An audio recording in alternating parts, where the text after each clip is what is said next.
Hello, welcome to Driven It Talk Time. I'm going to talk about something that's about a tale as old as time. After this.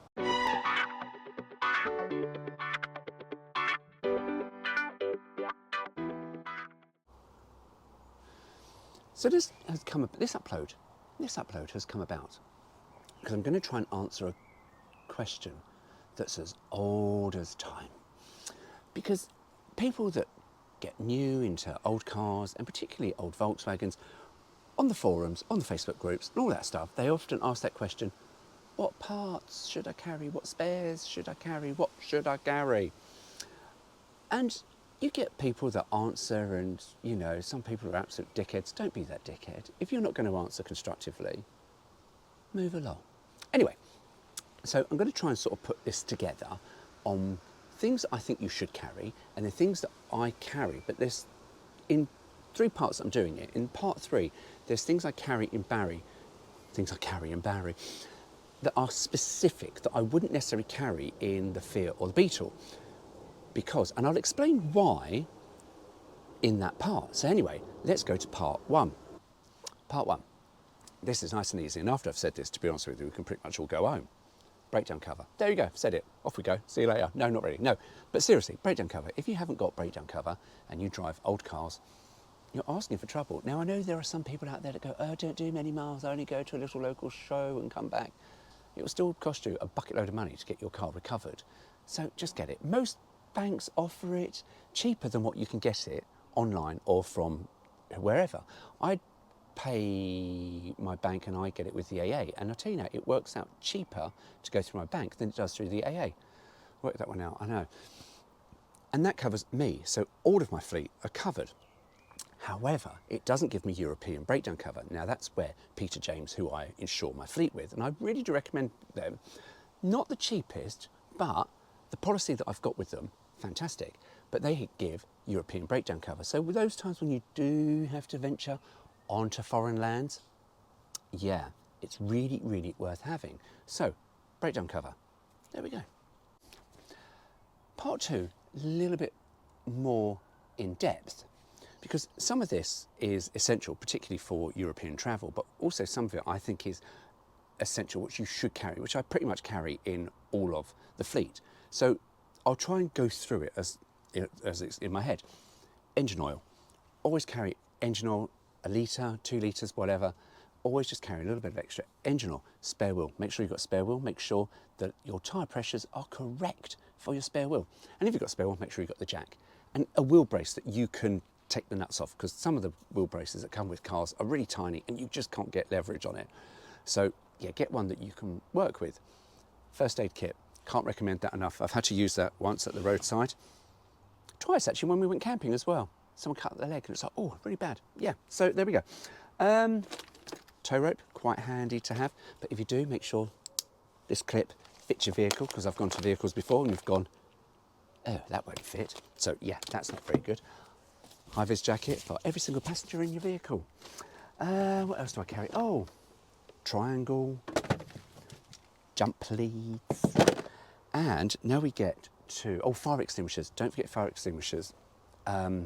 Yeah, I think I'm going towards powder, because it is just, we've had fire training where I work.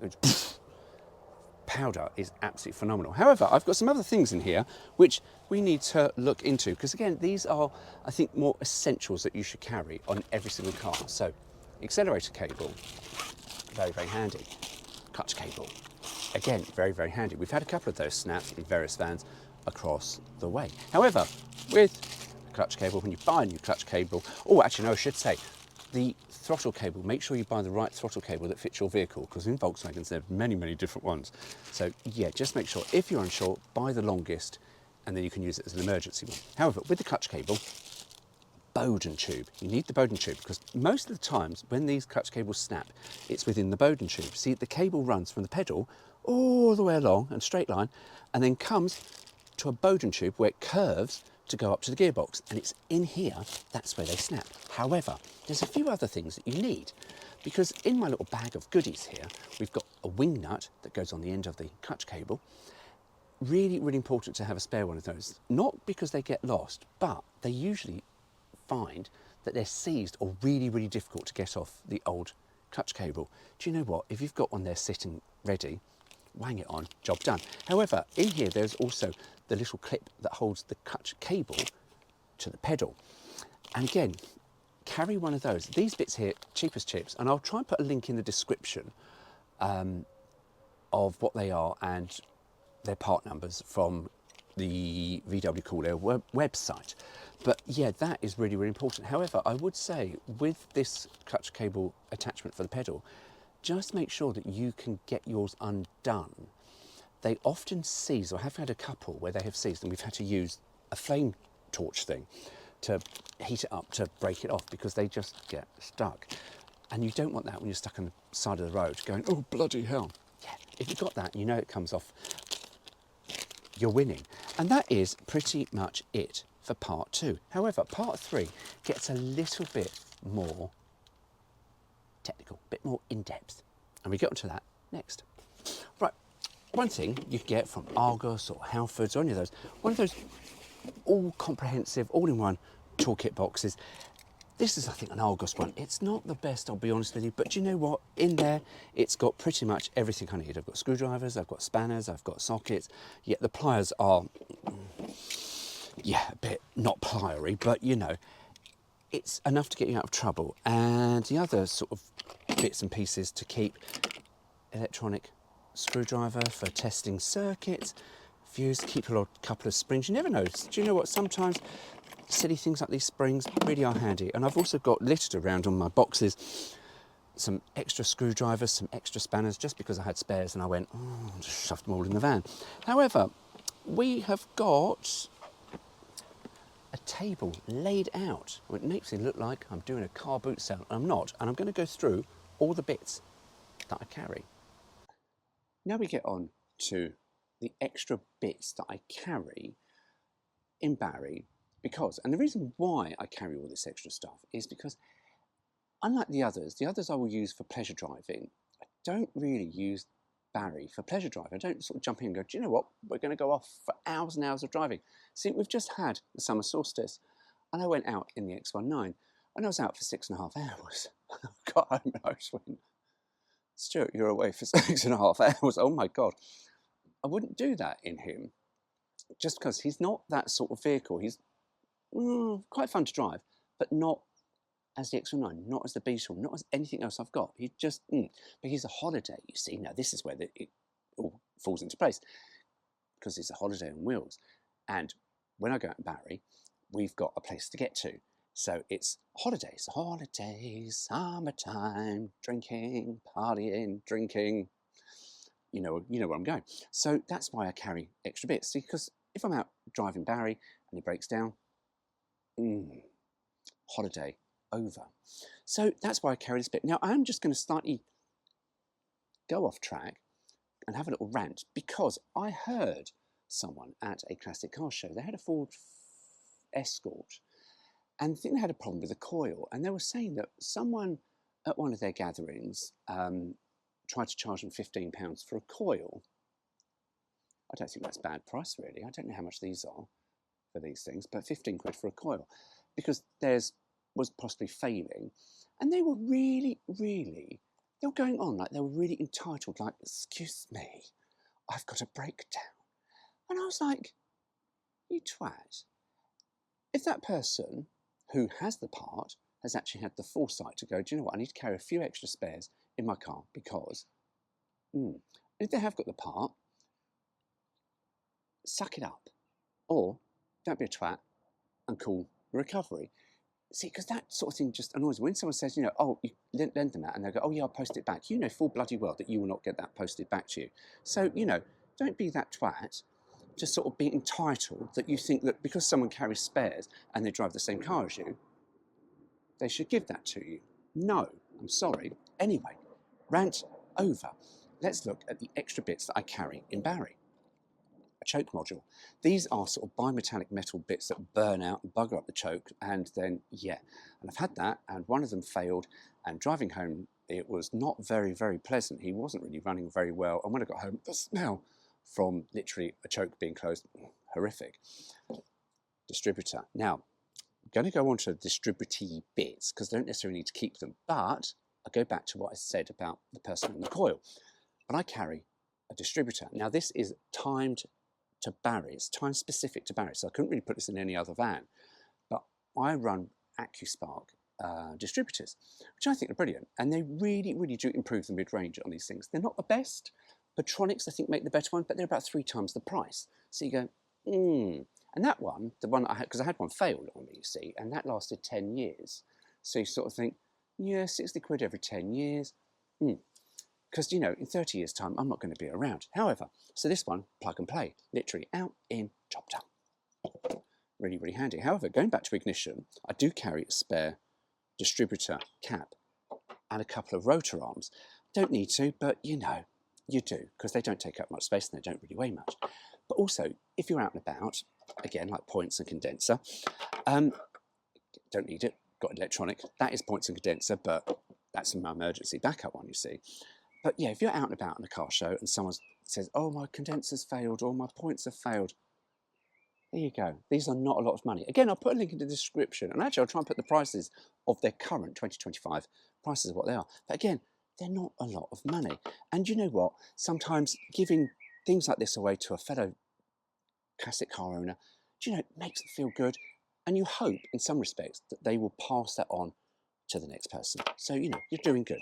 Other things I carry, speaking of ignition, spark plugs, always handy, and also a couple of HT leads, because sometimes they can get a bit chafy and then they don't work. Now, I've got another HT lead here. Now, this one's really, really, really, really important, although I have since discovered something which is a game changer, and that's magnetic spark plug sockets. Honestly, if you want to upgrade one socket in your toolbox, get magnetic ones. However, I don't have magnetic ones, but this is an Audi one, and the rubber thing in here is really, really grippy. So it really helps when you're having to change spark plugs, particularly on this engine with the T4 and Barry, particularly over number 2 and 4, because they sit low down in high tins. The tin comes over, and also they're at a funny angle. Why VW put the plug hole here in the tinware, but the plug hole there, and yet over 1 and 3, it's straight down. VW, not always the best at design. Anyway, a spark plug in here, aim it with that peculiar angle, in it goes. And I'll tell you why, because when we strip down these engines, you often find the old spark plug rattling around the top of the engine. And you go, someone lost a plug, couldn't be asked to try and retrieve it, left it on top of the engine. But yeah, this Audi HT lead is an absolute lifesaver for me. And then what else we've got here? Fuel filters. Always carry a spare fuel filter. Pretty much, it's a service item that you shouldn't really have to change unless you've got a dodgy tank, which you used to have. And I used to have to change this about every 3 months because there's so much rust and stuff just diving down into this. Shouldn't have to. It's a service item really, but it's nice to know. Again, the cam block, but just also make sure you buy the better quality and where you position it. Here we go. I'm going to go on a little technical thing here, because some people put these post fuel pump. These fuel filters should never be post fuel pump, and that is after the fuel pump, because what happens is that pump then pressurizes this. Now, admittedly, the pressure in going into it is not very large amounts, but because the fuel pumps here are only about 3 psi. However, I would rather still have that pre-pump. And there's another reason why you have these pre-pump, and I don't care what people say, because there is a thing online, people say, oh no, it should be this, it should be that.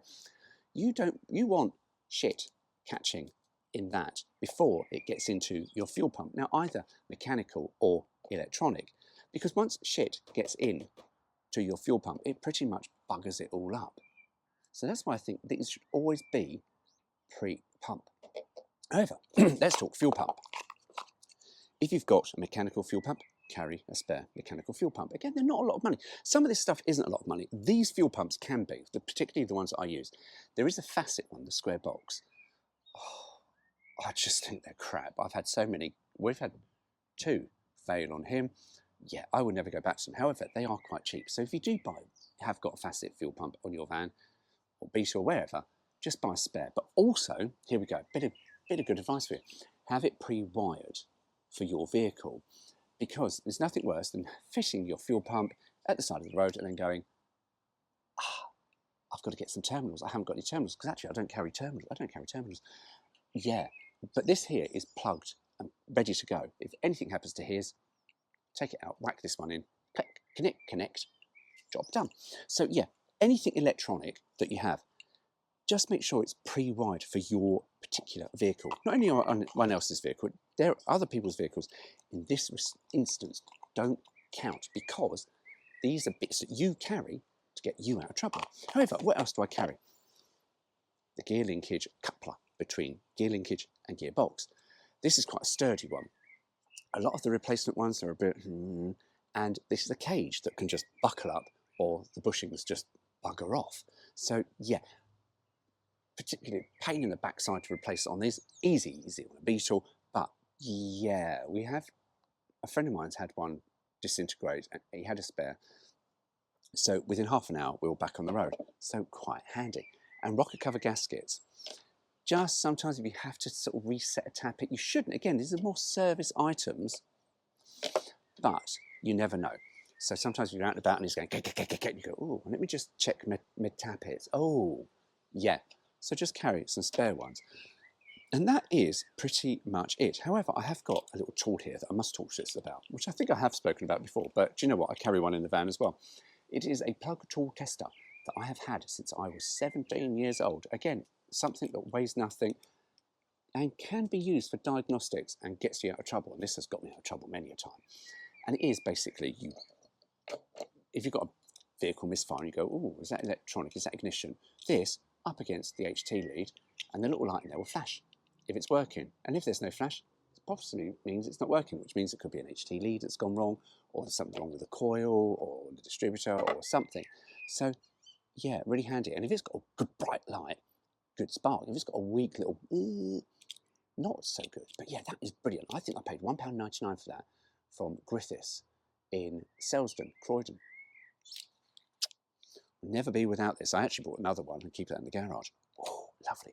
But I think that is pretty much it. As I say, apart from, you know, some Allen keys and some other tools and spanners and screwdrivers of various sizes, these are the specific things I would carry that sort of help, in theory, we get out of trouble. Admittedly, if he has got a conrod that goes poof through the side of the block, I'm not going to be able to use that. There's not enough JB Weld in the world to fix a conrod that's gone through your block. But, you know, and if that happens, then go back to part one. What do you need? AA, recovery, breakdown cover. See? It's like a circle of life, isn't it, really? So that is it. So I hope you got something from that. However, I've just suddenly looked at my bring and show table and I suddenly went, one thing I forgot to mention, fan belt. And this was something I should have actually mentioned way back in part two. Carry a spare fan belt. Also, just carry the emergency ones as well. Do you know, again, eBay, these are not expensive, not the best, but do you know what? On a car with a normal V-belt like what these all are, do you know what? This will get you out of trouble. It will get you off the motorway. It will get you out of the depths of nowhere until you can get something better done or replace the belt properly. Because to be honest with you, if a fan belt snaps in one of these after you've been driving, you don't really want to go underneath it and start messing around with spanners because you're right close to the bloody exhaust and it's very, very hot. But on the Beetle engine, the 1600, you will want to get your fan belt fixed immediately because it's the only thing that keeps the engine cool. Now, they're not very difficult to replace, but if you are stuck on the motorway, want to get out of here quick, yeah, one of these. So, there we go. Anyway, I hope you got something from that. I'm feeling holidayish, I'm feeling al fresco, so I'm going to make myself a coffee outside and just enjoy the summer. And also put Barry back together because I've made a complete mess inside and put all my boxes in. But anyway, such is life. Anyway, mind you go, take care. See you soon. Right, let's ignite this without exploding.